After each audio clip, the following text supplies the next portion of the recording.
Hey, what's going on, guys? It's Dimitri Johnson, and you're listening to MMALatestNews.com. It's time to roll, baby.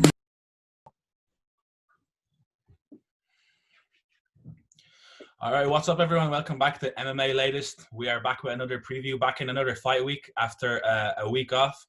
Good to have Jay and Mitch with me to chop UFC 251 up, the one we've all been waiting for. And it's all gotten spiced up again with Jorge Masvidal being put back on the card to face Kamaru Usman, replacing, unfortunately, Gilbert Burns, who tested positive for the corona. We also have two other championship fights and a ridiculously stacked fight card. So without further ado, I think we should just get right into it and start talking fights. So Masvidal versus Usman. I don't think we were expecting Dana to pull this off. I think they were saying that they want to reschedule Usman and Burns, but Masvidal out of nowhere, in true gangster fashion, comes in, takes the fight.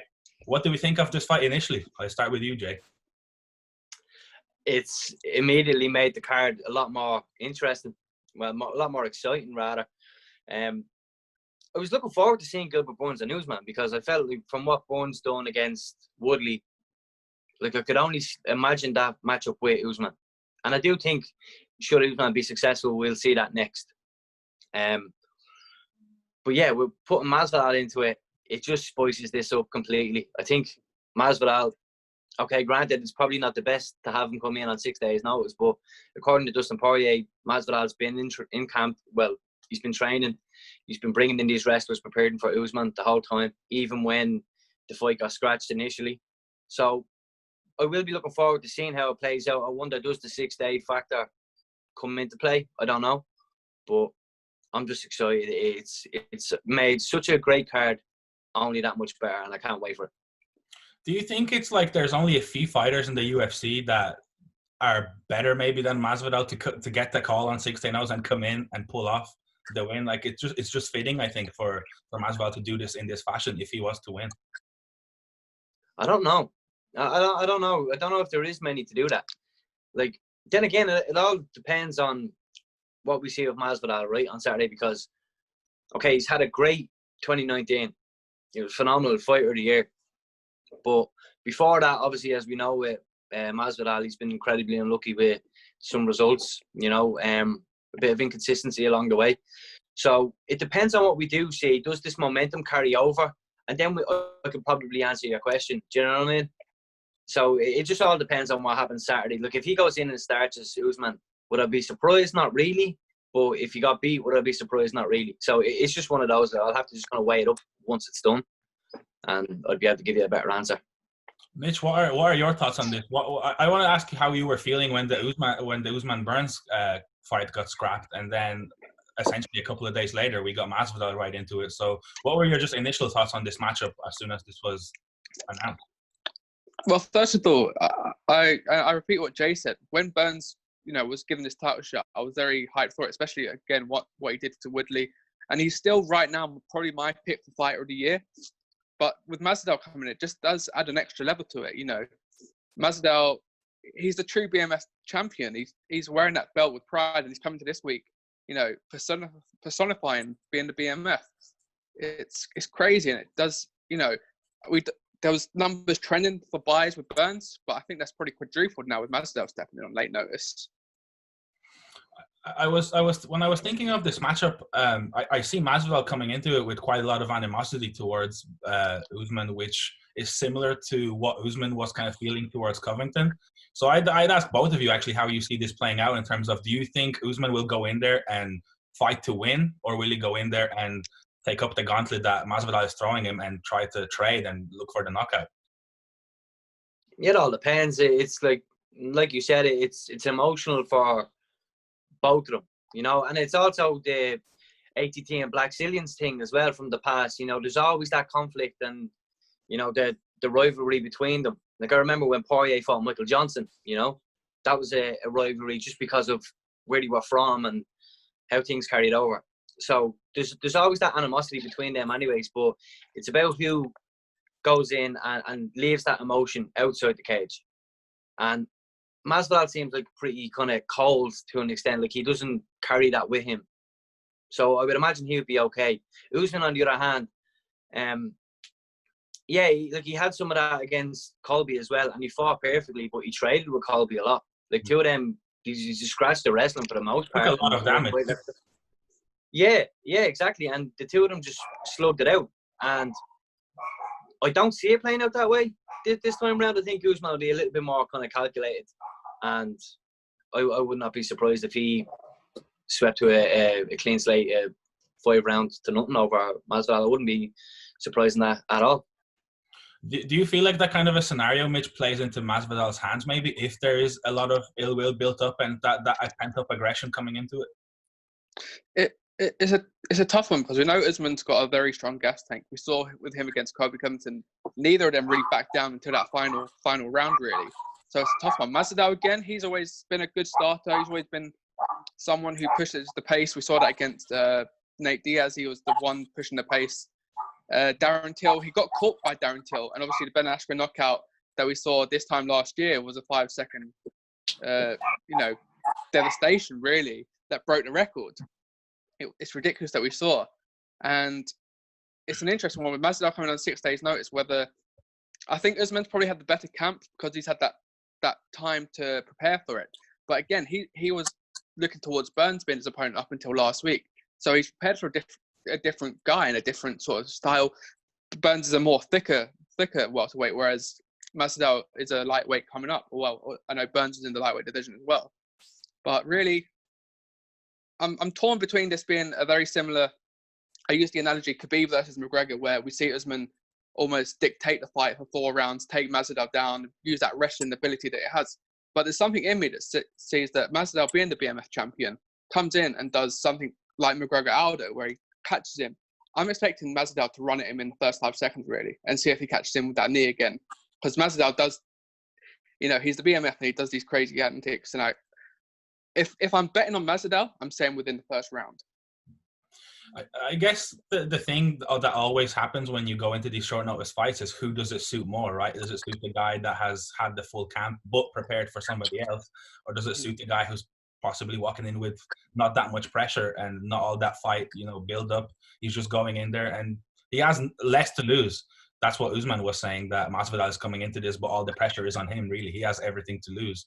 Masvidal is coming in and he has the excuse, if you want to call it that, kind of already there if he loses it. So I wanted to ask you, Jay, what do you think it would mean for Usman as he tries to climb up those welterweight all-time ranks to knock off another legitimate number 1 contender, one after another? Yeah, I think it would do a lot for him in a sense of he beat the big name in Jorge Masvidal, but he didn't beat this fighter who's been ripping through the division for years. Like, if you remember, let me think, like Usman. Usman just kept steamrolling through these people until he got to the belt. Masvidal didn't have that. Like, before Darren Till, before Darren Till, I think he lose to Wonderboy. I think he had losses going into that Till fight. Yeah, right. So there you go. Like, so he didn't necessarily beat this like surgeon contender, but in terms of star power to get one over, it's like Khabib needed that against Conor. When you beat that name, it does a lot for you, and potentially it could add more zeros to Usman's bank account as well. But in terms of trying to be one of the all-time great welterweight champions, I would be more impressed by him beating a Gilbert Burns and probably a rematch with Colby or stuff like that. So like him beating a Conor or a Masvidal, okay, full respect, because these are both elite level fighters, to an extent, but there's tougher matchups out there for Usman, and if you could get through the likes of Burns or probably a rematch with Colby again, you can't deny the guy. He's definitely in the conversation. And by the way, I just want to say, Mitch, I didn't remember anything you just said a minute ago, so I do apologise. Fourth partner in these previews is me dog, so shouts out to me dog. He was just giving his prediction earlier, the dog, so now I get to jump into the prediction. I hate it. So what do you guys think of what's going to happen? Mitch, I'll start with you. How do you see this one playing out, and who's your winner? It's really this is a tricky one to almost predict, but I want to go with Masvidal, and it's almost an upset because he is coming on such late notice. But we saw it with Bisping versus Luke Rockhold. There's just something, this is the longest career he's had, I think, on record without being given a title shot. I think it's his 48th or 49th fight. So to go that long in his career and not be given a title shot at least once is ridiculous. And I think the time is probably his. He was Fighter of the Year last year, and he's going to carry that through. We would have seen this fight anyway had it not been for the previous month with them two, with Masvidal and the UFC not seeing eye to eye. But now all the playing cards are in Masvidal's favour this week. Jay? Yeah, I think I think Usman will do it, but like Mitch said about Biz being stepping in against Rock Holloway, it's absolutely doable to go in on short notice and win a world title. I think with Bisping and Rockhold, that was more of a case of Rockhold just not taking him serious, and Bisping made sure he would pay for that. I don't think Usman's that type of fighter where he, rests on his laurels and gets comfortable or complacent. I think he knows he needs to bring it, and at the end of this, when this is all over, regardless of the winner, Usman will show Masvidal that respect, because he knows, deep down, he knows Masvidal is a threat to him. So he will absolutely share that respect to Masvidal afterwards, should he win or lose. But I'm going to say Usman to get this one done. But again, I just would not be surprised to see Masvidal for him out. Yeah, I think that the thing with this fight is that all the stars feel aligned for Masvidal to come in here and do it and take the belt, and it would be like the happy end, the ultimate happy ending for him being in the business for so long. But yeah, Usman was saying, I was watching the first embedded, it doesn't matter who's in front of him, he's preparing and he's ready. So like you said, Jay, it does not feel like he will be complacent, and he's taking this as seriously as he should be. So I guess it's what champion does. Yeah, exactly. So I guess we will live and we will learn who takes the welterweight crown on Saturday from the main event. And moving swiftly on into another title fight, the co-main, the rematch between Alex Volkanovski and Max Holloway. I think this might be a lot of people's fight of the night to watch too, because of how popular Max has become with his legacy and how he just terrorized that featherweight division for a time until he eventually lost his belt. I just wanted to ask you guys, what are your thoughts on the matchup initially, and what do you think Max needs to do differently in this one in order to get that crown back? I'll go with you can go ahead, Mitch. Yeah, to say this fight is they're doing the work for themselves this week in terms of building up. They've been slightly overshadowed with the main event, but we've seen Max Holloway coming out and say Volkanovski after this rematch. The champion very rarely asks for a rematch, but that first fight, it was an almost very one-sided fight. This is the first time we've seen Max Holloway coming in as a challenger. Despite the interim lightweight title fight that he had, we've not seen him come into a challenger since the Anthony Pettis fight. So this is a long way for him to come. And I don't know, I was doing the research. You forget he's only 28 years old as well. He's very young in the game. It's ridiculous what he's done in such a short span of time. But something edges me towards Volkanovski. Those leg kicks really took it out of Max Holloway. And, Max Holloway's very good. He's a great brawler. Once you come into that phone box, we saw it against Ricardo Lamas, of course. But something tells me that Volkanovski is just edging it for me this time. And it feels like Max Holloway, I'm a big fan of his, but he coming into this fight camp, very calm. He said how he's been doing his training camp over Zoom, really. So it's 50-50 for me, but I do think Volkanovski is slightly edging it for me in this one. I think, Jay, tagging on to what Mitch just said about the leg kicks, I think that's a huge part of Max's game because of how he controls the distance and how he likes to come in, hit you, and slip out. How does he adapt to that, and how does he overcome this inevitable thing that Volkanovski is obviously going to do again? Because if it's working, you're not going to fix it, right? So how does Max overcome? I think he just needs to stick a move and constantly be on the move. Change up his footwork a lot and keep Volkanovski guessing. And then stand behind your jab and then get in with your combos when needed. For him, it's going to be important. If I was him, I'd probably mix it up and look to take the fight to the ground here and there. Just to keep Volkanovski guessing. And look, listen, if he has to do it in a boring fashion to get his title back, so be it. A lot of other people have done that and played it safe in order to get their title back. But that would be my thing. Just stay on your toes, keep moving, always keep them guessing.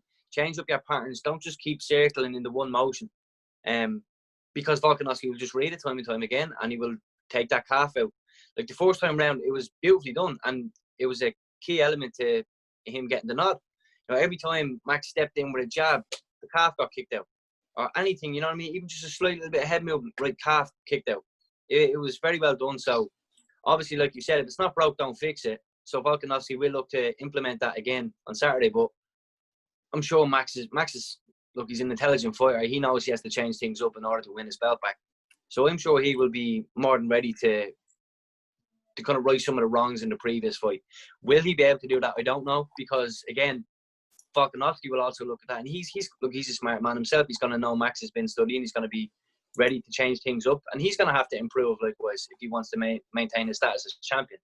So I'm just expecting another really tough fight, regardless of game plans and stuff. I think it will be a little bit closer this time around, because Max looks hungry to me. I feel, anyways. Kind of tagging on to what you just said about trying to adapt to that. How, like, you know, the way to overcome something and learn, it comes through training. And the big talking point here has been that Max allegedly hasn't really been training. Well, he has been over Zoom, and he hasn't been sparring, which, you know, you cancel out the mistakes by bringing in sparring partners to throw those at you. Do we believe that? I heard Daniel Cormier say that he doesn't think that it's true, that Max is kind of playing it up a little bit with that calm demeanor that he's coming into this one. Do we believe that he hasn't really been doing any sparring or proper training other than via Zoom? I don't know, because I remember when this lockdown initially happened, he was putting up like social distance sparring videos with him and someone else in his garage, or shed as we would call it. But so I don't know. I'm assuming that he did, and he got some work in. Maybe it's just a little, you know, mind game to try and get into Volkanovski's head to underestimate him. I don't know. But I'm imagining Holloway's going to be ready to go come Saturday night. I don't believe that he's coming in unprepared. Like these Zoom training sessions, if that is to be the case, you would imagine all like things lead to a Volkanovski win by pretty unanimous in my opinion, but I don't see that happening. I'm pretty sure Max got the training in, and it could have been just a mind game to try and get into Volkanovski's head. Mitch, assuming that he didn't, I'd like to see your take on the opposite side of it. How do you see that as an approach coming into one of the biggest fights in the division, I guess, in the recent history?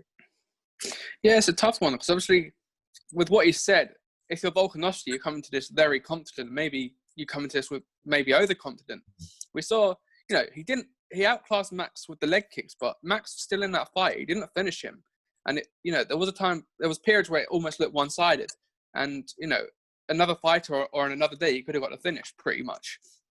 But it does say a lot for Max if he hasn't been training properly. And we're still coming into this fight this weekend, 50-50. It says a lot for the talent that Max possesses as well. Yeah. I was going to ask both of you now about Volkanovski, because I think he's had a very quick rise, and this is obviously going to be the most new out of everything to him, because it's the first time he has to defend his belt. He has been saying that he would like to put Max away this time to kind of assert his dominance over that division. Do you think that he's coming into this one he's obviously coming in with the more pressure on him, but how do you think he will handle it from seeing him so far and how he has rose through that division? I think the fact that alone that he called out Max for a rematch kind of states what champion he wants to be, because he knows how good of a champion Max was, and he knows how good Max is. So for him alone to do that tells me what sort of champion he wants to be. And I don't believe in any way, shape or form he will come into this fight, hoping to kind of scrape by. He wants to make a statement, and he wants to get Max out there. I don't think he'll be reckless about it, but to put the stamp on it and to solidify him as the champion now, I think a stoppage is needed. And I wouldn't be surprised. He possesses a lot of power, Volkanovski. He has some decent finishes on his record, so I wouldn't be surprised. But then again, when was the last time Max Holloway was stopped? Was it Dustin Poirier? So that tells you alone. If he wants to put Max away, he's gonna have to throw the kitchen sink. So I'll be interested to see how it all plays out. Mitch, I think it was John Anik say last week that when you're a challenger, you're prepared for coming into a fight, and you fight the champion twice. Usually you will probably give up the rematch straight away if you do dethrone the champion. So do you think that Volkanovski he was preparing for that, and now he kind of knows maybe what he has to do in order to get Max out of there early, now that he knows what it feels like to be in there with him? Yeah, it's a weird one as well because at the time he's become champion, obviously there's not as much media on him at the moment with what's going on at the moment. So the spotlight's still very much on Max. It's almost people are expecting Max to come in and take his title back. So I'd say there's probably more pressure on Max Holloway. But for Volkanovski, if he comes in, styles do make fights, and it reminds me almost of Holloway versus Aldo. Holloway had the beating of Aldo both times. I think Volkanovski, he is a former rugby player. He came in, he was walking around at 195, 200 pounds not so long ago, back in his professional rugby days. So he is a Probably much even heavier heavier guy. Yeah, probably even more so.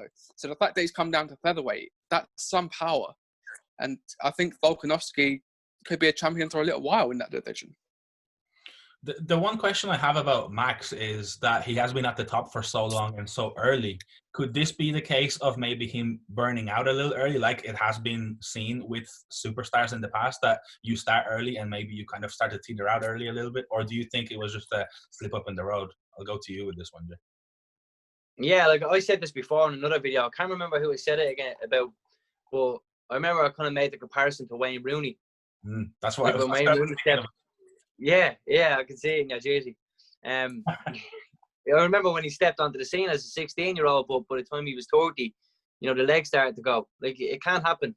But it's also, I think it was John Jones we were talking about, because obviously now, into his career, his fights are getting a little bit more competitive. So, yeah, maybe it could be the case of that for Max, but I don't know. Like, Max didn't look outclassed. Like, he didn't look dominated against Volkanovski. So, he's well within, like, the realm of possibility of getting that title back. No doubt about it. Like, people need to understand just how good Max Holloway is. I feel like Chael Sonnen saying that, but he's a tremendous fighter. And to me, he's probably the best featherweight champion in the UFC's history. I know there's only been 4 champions now. But Max has put together a solid career, and he didn't look like he was slowing down. He doesn't look like he's, getting beat up or he's taking too much damage. I mean, maybe the Poirier fight, you can make a case for that. But other than that, he's looked pretty smooth so far. So I don't know. I don't know how to answer that question. Like, I don't feel like he's, because he's after putting a lot of time in. But I don't know. I guess we'll know more on Saturday. But I wouldn't say that's the case. Again, it's insane that this fight is a co-main, because it's another huge fight with a lot carrying on it. But I guess this is a good segue into our predictions to see what you guys think and who's going to come out with that featherweight belt around their waist. So I'll start with you this time, Mitch. Who you got and how? It's a tough one. It is a tough one. To add on to what Jay said there, Max Holloway did 15 rounds last year in his competitive fights. He went 5 rounds with Poirier, 5 rounds with Frankie Edgar, and then 5 rounds again with Volkanovski. And I know he said he did 300 interviews in that period as well. That's a lot of work for one man to be doing. But for the prediction this weekend, I'm going with Volkanovski. I think he's got the plan and the beating of Holloway coming into this fight. I think the fact that he's had a better camp, he's with City Kickboxing as well. I know there seems to be something special at City Kickboxing. I know Dan Hooker was very close and didn't quite do the game. He didn't get the win of the Poirier, but I think Volkanovski, there's something about him, and I think he's going to retain his title. I think it's probably going to be 5 rounds anyway, and I think it'll be very similar from the first bout. Do you agree, Jay? Yeah, I do. I just think he's going to be a little bit more crisper, and like I said, he's going to want to put the stamp on it this time round. Now, do I think he'll get the finish? Probably not, but I think he's really going to want to put it to Max Holloway to really solidify himself as the undisputed champion. And yeah, I think his performance was so good. It wasn't like if you remember, like a JDS, Cain Velasquez. It wasn't one of those one shot and it's over. Okay, Cain bounces back and gets the title. Like, Volkanovski was slick that night against Holloway, and so it showed it was no fluke. I probably see the same thing happening again. He probably just outdoes him on the scorecards. Well, we shall see. And if Max does end up regaining the title, the guys' ats will be right there under their name. you know where to go. And then we have the third one, the trilogy, another title fight. Just in case you thought we were done, we're not done. Jose Aldo is getting another crack at the title, this time 10 pounds lighter. He's taking on Petr Yan, who, again, similarly to Volkanovski, just has this incredible rise through that bantamweight division, and he has looked unbeatable. He's only got 1 loss on his record. He's been steaming through the competition. He has been the one that people have wanted to get the title shot once that belt became vacant, and even prior to that.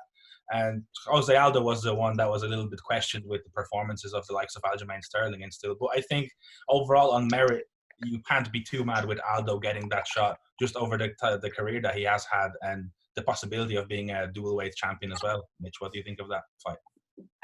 Yeah, it is a weird one. Obviously, Jose Aldo did lose officially to Marlon Moraes, but everyone, including Dana White, thought Aldo won that fight. And rightfully so. I think, Aljamain Sterling probably looked at this fight being quite pissed off, really, the fact that Aldo's got a title fight. But he's a big name. He's a UFC legend. He's a Hall of Famer, a future Hall of Famer, should we say. And for Petr Yan, could you imagine having back-to-back wins with Uriah Faber and Jose Aldo? That's some resume to go off. And to become Bantamweight Champion on the top of that is something that's very positive for him. It's, it brings eyes to Yan more than anything. Yeah, fans are looking at Aldo. But, if Yan puts him away in the first round, let's say, that looks very, very good for him. Jay, having had time to kind of digest this fight now that has been announced a while ago and process, what do you think of this matchup? Yeah, I like it to an extent. Like, it's an interesting fight, and it's basically one that I would watch regardless. But to me, I was kind of more just upset that I never got to see Petr Yan fight Henry Cejudo. To me, that was the ultimate test for both fighters, really. Well, not like Cejudo's proven himself time and time again, but for Petr Yan, if he went out and got that belt over Cejudo, it would have said a lot about him. He reminds me a lot like Khabib. He just seems very smothering. He gets on top and he beats you up on the feet, on the ground, wherever. He just looks very dominant, and that would have been the fight I would have loved to see. But for him against Aldo, I mean, I had mixed opinions on Aldo getting the title shot anyway. Even though I do believe he beat Moraes, my opinion on Aldo, I don't know. I don't know whether it was just too many title shots. I don't know, because he's fought Max twice. Even when he lost the featherweight title to Conor gave up the belt, and then straight away he was crowned champion again already, and then defended it against Frankie Edgar for a second time. I just felt like he's had the kind of too many runs, and then like it wasn't that long ago he got beat by Volkanovski, and then like okay, officially he has a loss on his record to Moraes, which I believe he won. But I still didn't think it was enough for him to go into the title picture. He's only there on Henry Cejudo's say-so. So for me, the real title fight should have been Petr Yan and Cejudo. But if it wasn't going to be Cejudo, I think Aljamain Sterling would have been the best alternative to put in there. So I don't know how I feel about Aldo getting the title shot. But again, he is a legend. Like Mitch said, future Hall of Famer. He will bring it to Petr Yan, but I just think it might be... I don't think you'll have enough on Saturday, if I'm being honest. Kind of staying on the Jose Aldo topic for the moment, Mitch, do you think he has it in him, having seen how he performed against Moraes and how he kind of transitioned into that 135 cut at this stage of his career? Do you think he has it in him to take down somebody who has looked as powerful as Yan and maybe do another lengthy championship run with the belt? Well, for a lengthy championship, I don't see him being a long-time champion anymore. But, there was a lot of questions going into that Moraes fight about his weight cut, about how sort of, he looked gaunt in that weight cut, but he performed very well and he looked great. So I do think Petr Yan has got the beating of him. I think he's a little bit too much. He's a little bit too powerful. But I don't think, it's not going to be a one-sided fight. I don't think Aldo deserves to be there on merit and on his name. But yeah, I don't really see him being a problem at bantamweight. I would like to bring this back to Petr Yan a little bit, because I think as much hype as his arrival has generated, we haven't yet seen him against that upper echelon bantamweight. This I'm not sure if you can class it as this one, but it's definitely a step up in terms of status overall, fighting Aldo. Faber, I think it's similar status, but it's just not the same stage of a career. So I think that was more of a promo fight. Now the Aldo fight seems like it's going to be a step up in competition, but again, like Mitch said earlier, it's more of building his resume rather than maybe fighting the top of the division. And I'm not saying this is Petr Yan's fault at all. He's just fighting who's being put in front of him.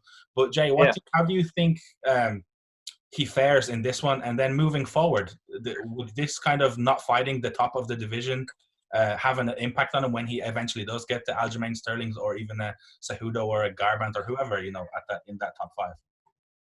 Well, yeah, like I couldn't agree more. like in terms of the status of fighters that he's fought already, like Faber and Aldo, they are both kind of like the huge names in the sport. Everybody, like hardcore fans, know exactly who Aldo and Faber are. So it's good for him to have them names on his record, but they're fighters, in my opinion, now that are clearly out of prime. But again, like you said, it's not his fault. He can only fight what's in front of him. I feel like for him to get matched up with the likes of Sterling, Moraes, Cejudo, Garbrandt, like you said, that's the challenge for him. And it's like I kind of mentioned earlier about Usman, when he starts like kind of beating these other people, then you can kind of really solidify him, you know.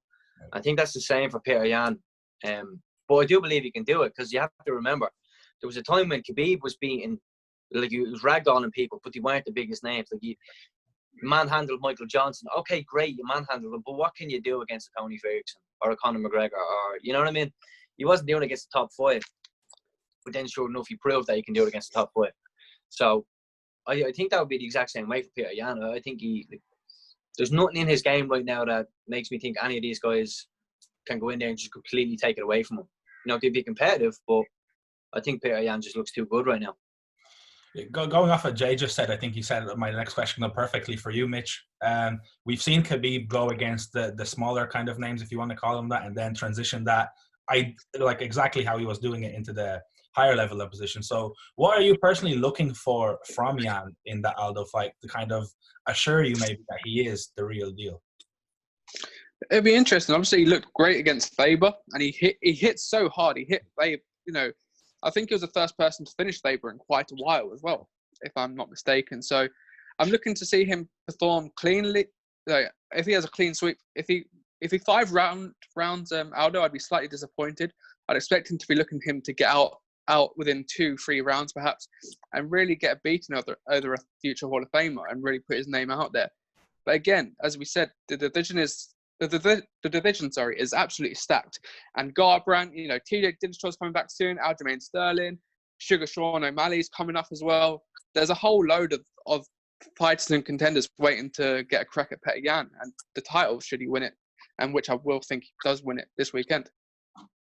So sliding into the prediction part, I think if I can just say before I hand it over to you, I think for the division it would be, I don't want to say ideal case scenario, but in terms of the progression of the division and all the dangerous contenders that are coming up, I think Petr Yan would be the best outcome in the UFC's perspective, because it doesn't hold anything up. There is no more kind of, you know, looking for the big name matchups for Aldo. It's just contender after contender getting the shot at the champion, who would be Yan in that scenario. But anyway, I want to see what you guys are thinking, how this fight is going to go and who takes it. So I'll start with you, Jay, this time. Who you got? I think Petr Yan, and I believe by stoppage in the first 3 rounds. Nice and sweet. Mitch? Yeah, I'm on the same sort of realm as that. I'm going to say he knocks him out in the second round. I think Aldo is he deserves to be in the UFC still, and he's still someone that he's probably going to become a gatekeeper at bantamweight or featherweight, depending on which division he wants to be at. But I think Petr Yan gets him out there within 2. Can I just ask something real quick? Do you think like this kind of level of like inconsistency with Aldo is a bit of a detriment to the fact that he never made that jump up to lightweight a couple of years ago? Remember when everyone was just booming for him to go to lightweight, and he just never took up that option? Do you reckon he would have had he would have kind of grown into that division and been more consistent?